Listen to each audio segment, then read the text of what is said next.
Welcome back to another Jeff Reviews for you. And as you can see in this video, we're gonna be looking at a sweet drone. Right now I'm recording the drone, recording me. Isn't that so cool? You know what though?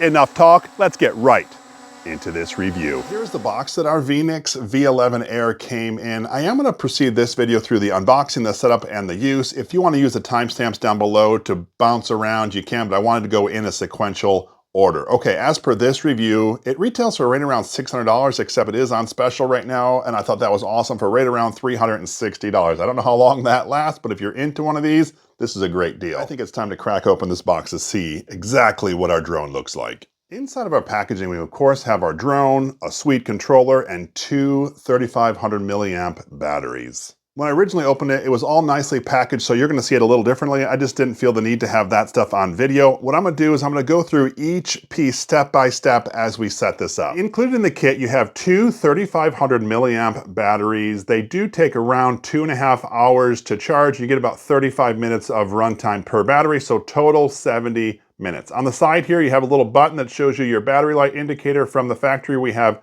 2 bars already on there. It does have USB-C to USB-C charging, and so I appreciate they included the cabling for that. What I'm gonna do now though, is I'm gonna go plug these in because I'm really gonna wanna start playing with this drone. That brings us to our actual controller, and this is a pretty decent sized controller, and I do appreciate that this also has an internal battery where you can charge with your USB-C power cord. That's cool, you do not need to exchange batteries. On the bottom here, we actually have our joysticks for our controller, so that's kind of cool. They store right on in there, so you just really screw them right into place. Just a matter of seconds, you now have a ready-to-use controller. Let's go over some of the other buttons. You have a compass button, you have on-off button, a speed. This actually will return you back to your home spot. I think that's pretty cool. It uses GPS. Of course, you have an automatic raise and automatic lower. There is a screen right here. We're going to turn that on in just a little bit. Actually, let's do it now. As you can see, the screen is pretty easy to read, and you can go through the different settings. Right now, it's trying to connect to my drone, but of course, our batteries are charging. We're not able to do that, so let's turn that off. Just as easy it was to turn on, we also can turn it off. The coolest part about this remote control is your smartphone integration. Let's see if I can get this part to come up. There it goes. Your smartphone actually can click right on the top here, and therefore you can see all of your footage and your videos and even control it right from your smartphone that's attached right on the top of the remote.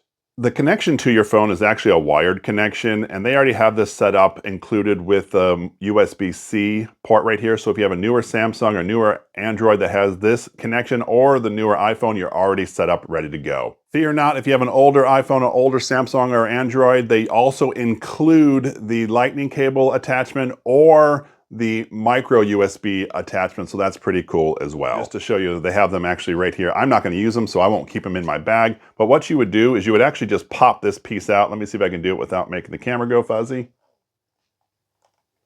You just pop that piece out, switch out the new wire, and there you go. I don't want to neglect the buttons that are on the top of the remote control. This wheel on the right is actually a pan and tilt for your camera, and of course on the left you can take pictures right here from the remote control. Now some of these can also be used on the app. I just wanted to point them out here. This is a professional drone, but it is beginner friendly. Check out this. They give you a cheat sheet that you can put right on top of it, so when you're starting to learn how to use it, you can actually read the directions. I guess you'll use that a few times and get rid of it, but that's pretty cool. Right inside their directions, you actually have the QR code that you're going to need to go to your Play Store, whether it's Google or Apple, and download the app for this particular drone. For reference, it is the Veeniix Mini Air. We mentioned before that this is smartphone friendly. What I like about this is it does not require Wi-Fi. I'm not hooking my phone up to some server somewhere, and guess what? This phone that I have doesn't actually have service. See there on the top? No service. So I'm excited to see if this old phone that I have will actually work as the screen for this drone. All right, so what we're gonna do is we're gonna just slide this up, putting our phone in place. Let's bring the cabling around. And we are hooked up, already ready to go. Now, I don't have my drone on just yet, but this is what it would look like as far as when you're controlling it. You're gonna be able to see everything from that camera right here on this screen. I'm most excited about this part. Not that all the other things weren't cool, but I'm really excited about that. It already comes with our blades pre-installed, but they do have a screwdriver set and some replacements that you can just keep in your carrying bag. All right, so just to bring these arms out, be gentle with them. Pull those arms right on out. Let's get a full look at this drone. Isn't that cool? This is equipped with a camera, and the camera is actually behind this protective piece. So it's important that you actually pop this off first, because you do not want to put your battery in and then turn this on, because this thing will start moving and you can technically break your camera.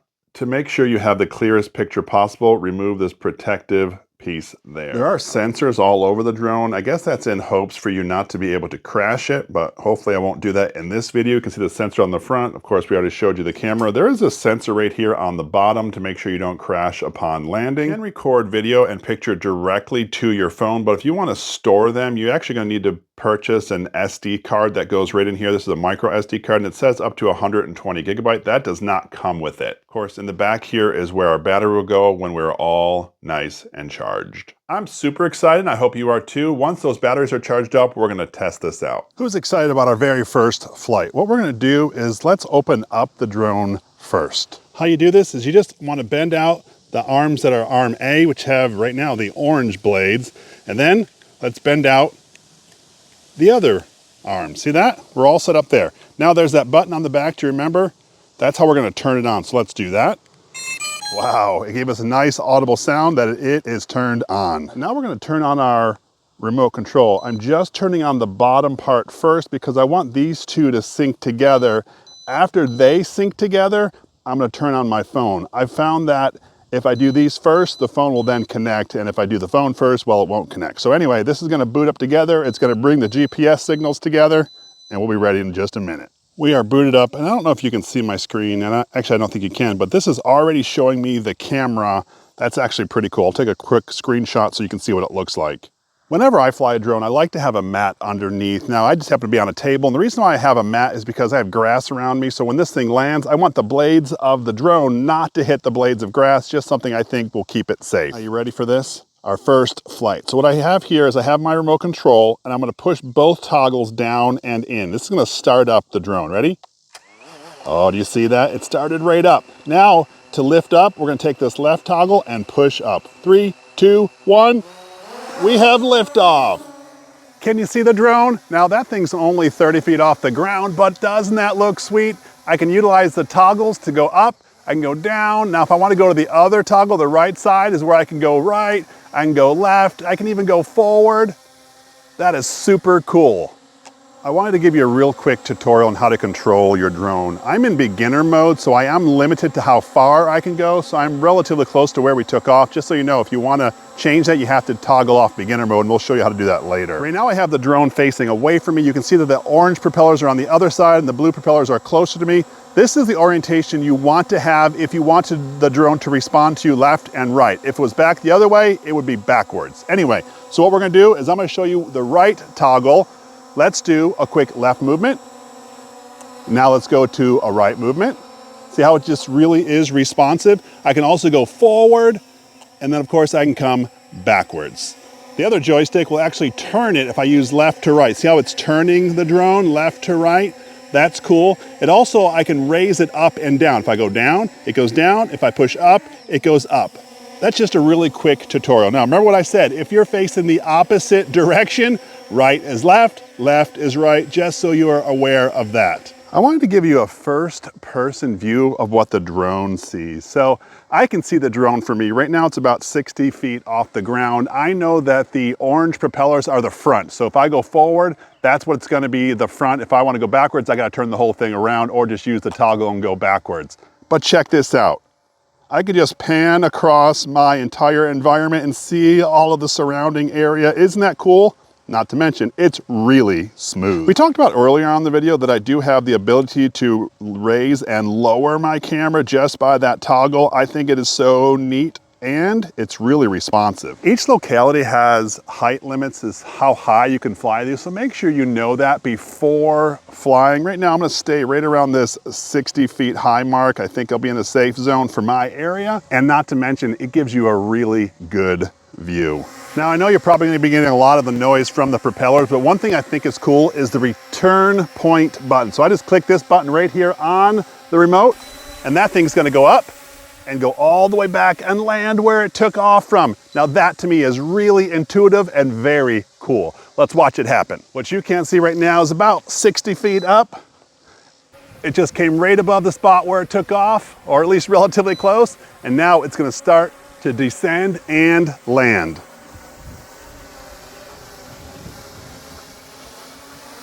All right, so I can see it's about 5 feet off, but I'm right here. It would have landed in almost the same area, so what I've done now is I've taken over control because I wanted to land back on the table. It almost just would have landed right on top of the camera. But it was really, really close. So if you ever feel like, man, I'm getting lost, you can push that button and it'll get you, well, almost home. If you've watched many of my videos, you know that I just love to mow the lawn. And I thought, what better way for me to mow the lawn than to record it with the drone. So now I'm gonna go get changed, get ready, hop on this mower and see if this drone will record my mowing of the lawn. Let's do this. So tell me, what are your thoughts of this drone? Pretty sweet? Is there another one you'd recommend? Let me know down in the comment section below. I would love to hear from you. Now, let's get back to mowing. Or at least flying the drone. I did want to show you how to take it out of beginner mode because I promised I would do that earlier. Right now I have the app open. Although it's not directly connected to the drone, I thought I could do that, but you can't do it without the remote control. Anyway, those 3 top buttons at the top right, you click on them. The very first tab is beginner mode. You can unclick that or click it, just depending on your preference. Since we're in here, I wanted to show you some of the other things you can do. You can change your flight distance, the altitude, that kind of thing. You can also change the photo scale just by a touch of a button. One thing that I appreciate is there's a fair amount of wind right now, and I guess using the gimbals inside of the drone, it's doing its very best to stabilize itself. Now you do see some movement in the drone, but the video footage is staying relatively stable. I also think it's important to know that you can fly this drone without having a phone attached. Right now I just have the remote control attached, and so you don't have any of the features like the beginner mode and such, but you can still just zoom this thing around. And, well, it's just a lot of fun. I want to give you a first-hand look at what happens with that bottom sensor. Check this out. I come from underneath and it automatically senses that I'm there and it starts to move out of the way because it does not want to wreck. I do appreciate all the features that are in this drone. I got a little too adventurous there towards the end. I was not flying it with my phone. I tried landing it on the front porch and I crashed into the house. I did bend the propellers, actually on both sides.